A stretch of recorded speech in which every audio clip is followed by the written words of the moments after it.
सर्वप्रथम सगळ्या भक्तांना, नागदवार भक्तांना मी सुनील केदार मित्र परिवारातर्फे नागदवार यात्रे हार्दिक शुभेच्छा देतो. दरवर्षीप्रमाणे पण यंदाही नागदवार यात्रा सुरू झाली आहे आणि मधामध्ये यात्रा 19 तारखेला सुरू झाली. 19 ते 29 यात्रेचा कार्यकाळ आहे. त्यामध्ये मधामध्ये पाणी नसल्यामुळे यात्रा कमी झाली होती, परंतु आता काल परवापासून यात्रा चांगली झाली आहे. 29 तारखेला नागपंचमी असल्यामुळे महाराष्ट्रातून, छत्तीसगडमधून, एमपीतून भरपूरसे लोक यात्रेला प्रस्थान करत आहेत. परंतु काही यात्रेमध्ये काही लोक थोडे धांदल करत आहेत. धांदल करण्यामुळे त्यामध्ये इथं पहाडी एरिया आहे, पहाडी एरिया चढून जाणे, पहाडी एरिया वापसी येणे आणि यात्रा करता करता काही दुर्घटना घडू शकतात. त्यामुळे तशीच एक परवा एक दुर्घटना तिथे पहाडीमध्ये घडली आहे. थोडं पहाडात भुसकवून झाल्यामुळे तो मुलगा, नागपूरचा मुलगा आपला सूरज चव्हाण नावाचा मरण पावला आहे. सर्वप्रथम त्याच्या आत्म्याला नागदवार स्वामी महादेव भगवान शांती देव व त्याच्या परिवाराला त्या दुःखातून सावराची शक्ती देव अशी प्रार्थना करतो. तसेच दरवर्षी आम्ही लोक तिथे भंडारा करत असतो. नागपूरमधले भरपूरसे भंडारे जलगलीमध्ये, चित्रशाळाजवळ, मोठ्या द्वारमध्ये आणि परत लाल बंगल्याजवळ सगळे भंडारे करत असतात. आमच्या लोकांना शुभेच्छा संदेश नेहमीच दरवर्षी साहेबांमार्फत पाठवत असतो. यावर्षी पण लोकांना त्या शुभेच्छा देतो आहे की यात्रा करताना कोणी प्लास्टिकचा वापर करू नये, कोणी मद्यपान, दारू वगैरे पिऊन यात्रा करू नये, शक्यतो दारू पिणे टाळावी आणि यात्रेत कोणी थोडं धांदल करू नये. सगळ्यांना सोबत घेऊन चालण्याची मानसिकता एकमेक असावी. माझी 36वी यात्रा ही 36 सदस्य यात्रा असेल माझी. दरवर्षी पण आम्ही नागदवारला जात असतो. त्यात साहेबांचे पोस्टर बॅनर आम्ही नेहमी दरवर्षी लावत असतो. त्यापैकी तुम्हाला एक बॅनर दाखवतो मी. आता नवीन बॅनर आम्ही लावलेला आहे. त्यामध्ये सन्मान्य खासदार साहेब दिसतात, आमचे नेते महाराष्ट्राचे सन्मान्य सुनील केदार साहेब आहेत. माझे वडील स्वतः नागदवार भक्त होते, ज्यांच्या 73 ते 75 यात्रा यांनी पूर्ण केल्या.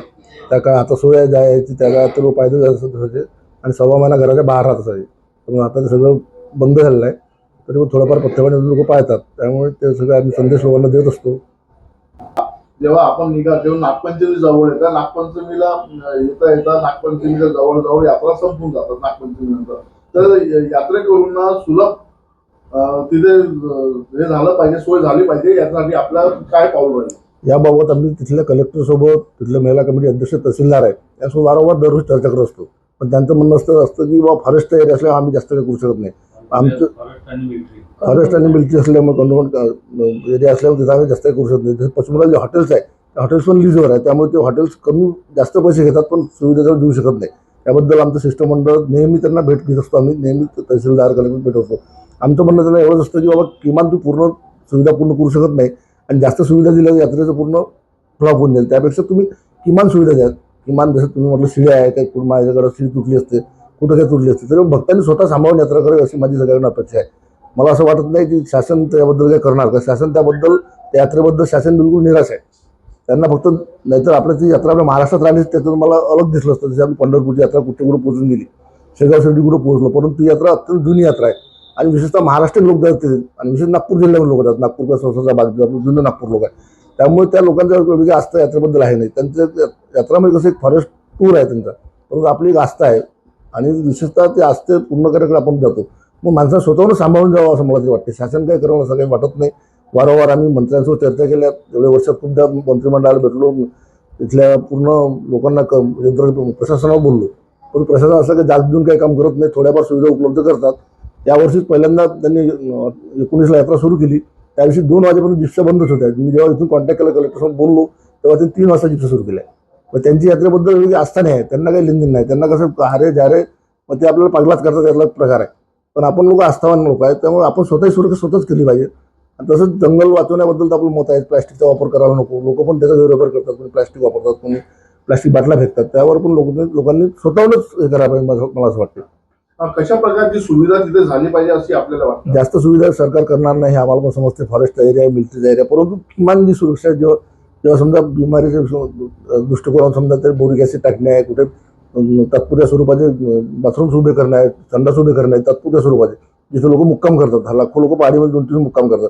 त्यामुळे ती जर सुविधा सरकारनं बोलतो तेव्हा धन्यवाद आपण त्याला देऊ, किंवा तुम्ही धन्यवाद, तुम्ही आम्हाला एवढं पुरवलं. आणि जे ट्रॅकिंग रस्ता आहे, जो ट्रॅक्टर रस्ता आहे, नंदीगडचा ट्रॅक आहे, निशाणगडचा ट्रॅक आहे, हा ट्रॅक जरा कठीण आहे. तिथं चिंतामंत ट्रॅक आहे, तो कठीण आहे. परत आपलं मायच्या गडी, मागच्या बाजून मायच्या गडावरून उतरतो गंगावंशीकडे, तो पण यात्रा कठीणची आहे. तिथं लोकांना थोडं जास्त स्वतः लोकांनीच आपलं हे करून आणि सरकारने ती जो शिड्या तरी किमान मजबूत करा. शिडीवर माणूस उतरतात जसे प्रकार घडला ते जसं भूसकल झाला नसता तो प्रकार घडला नसता. शिडी मजबूत नसल्यामुळे तो प्रकार घडला. असे प्रकार नेहमी घडतात. असं घडू नये म्हणून सरकारनं थोडाफार पावलं उचलावे व यात्रेला सपोर्ट करावा. आणि यात्रेचा पिरियड अत्यंत कमी पिरियड आहे, त्यामुळे जास्त गर्दी होते. 10 दिवसात 10 लाख लोक येणं जाणं शक्यच नाही. आणि 10 लाखाच्या वर लोक जातात त्या यात्रेला, आपल्याला माहीत आहे. आपल्याला प्रसार माध्यमांना सगळ्यांना तो अनुभव आहे.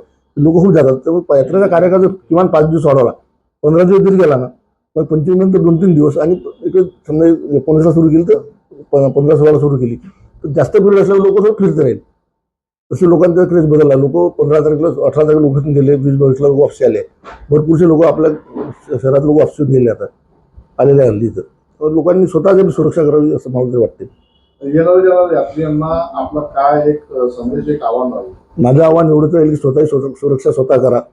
कारण की याच्यापुढे येणारं सरकार, जे कोणतं सरकार असेल ते केंद्राचं सरकार आहे, स्टेटचं सरकार आहे, कुठलं सरकार तुम्हाला काहीच देण्यास तयार नाही.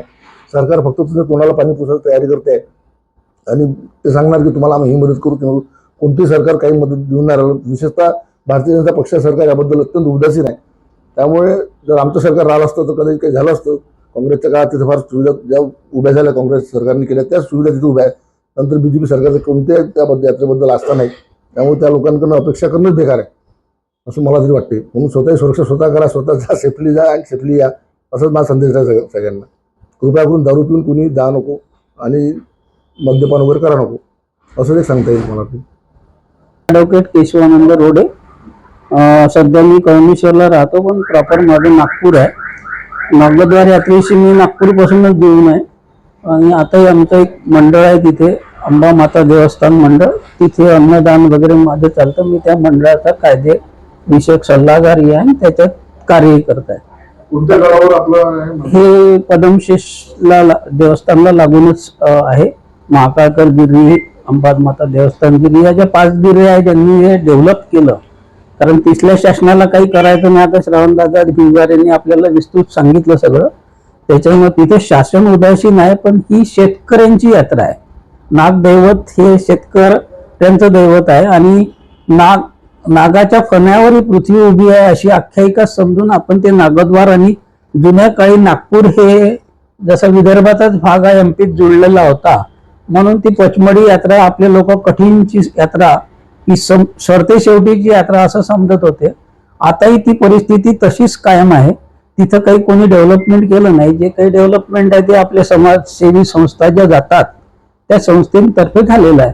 आताच मी माझ्या घरचे काही लोक अमरनाथ यात्रेला पाठवले. त्यांनी आता अमरनाथ यात्रा कंप्लीट करून उतरले आहे, श्रीनगरला आले आहेत. त्यांना विचारलं नागद्वार कठीण आहे की अमरनाथ कठीण आहे, तर त्यांनी सांगितलं की नागद्वार कठीण आहे, अमरनाथ सोपं आहे. म्हणजे पोहा जास्त ज्या यात्रेचा होते त्या यात्रेला स्वरूप येते. आणि आपल्या इकडे एवढं कठीणची यात्रा असून त्याला अजून कोणी उदासीनता दाखवून समोर आणण्यासाठी किंवा प्रोटेक्ट करायसाठी काही तयार नाहीये. आणि आता ते कंटोनमेंट आणि हे विचार करत बसला तर यांच्या कचाट्यातून कधी तो देव बाहेर निघणारच नाहीये. असा जसं काही काळ पंढरपूरचा देव पंड्यांच्या ताब्यात होता, आता त्याच्यावर ट्रस्ट झालं तर तो बाहेर निघला, तसं अजून काही याच्यावर विचार कोणी करत नाही. ही शेतकऱ्यांची यात्रा आहे. लोक जातात, पण आता बहुतांश भक्त हे पचमढी एन्जॉय करायच्या भावनेने जातात. त्याच्यामुळे होते काय की जसं मद्यपान आहे हे प्रकार जास्त वाढलेले आहे. तर ते जर पेशन्स ठेवून जर गेले प्रत्येक भक्त, ती ही यात्रा सात्विक आहे. कारण सांगायचं म्हणजे मागच्या वर्षीच माझ्यासोबत या संस्थेचे उपाध्यक्ष माझ्यासोबत यात्रा करायला गेले. तिथे त्यांचं पाकिट आणि व्हॅल्युएबल डॉक्युमेंट सगळे तिथं पडले. त्याच्यानंतर ते नाराज झाले, आशिष देशमुख. तर म्हटलं तू काही चिंता करू नको, चाल आपण जाऊ पदमशेषला, सांगून दे तुझं पासबुक, तुझं पाकिट आणि पैसे आणि सगळे डॉक्युमेंट तुझ्या घरी येऊन जाईल. 1 महिन्यानंतर तिथून ते डॉक्युमेंट पासबुक सगळं त्यांच्या घरी आलं. त्याच्यानंतर त्यांचा विश्वास बसला. ते आजच गेले सकाळी आता 12 वाजता यात्रेला. आता मी पण जाणार आहे 28ला. पण हे असं जागृत देवस्थान आहे की लोक जरी अडाणचोट असे लोक समजून अडाणींची यात्रा असं समजून जात असले तरी ती दैवत जागृत आहे. म्हणजे आजच्या परिस्थितीमध्ये असा दृष्टांत मिळणं फार कमी ठिकाणी आहे. तर मला असं वाटतं की सगळ्या भक्तांनी शांततेने ही यात्रा पार पाडावी आणि शांततेने कुठलंही हे न होऊ देता सहज जावं आणि मद्यपान टाळावं, एवढं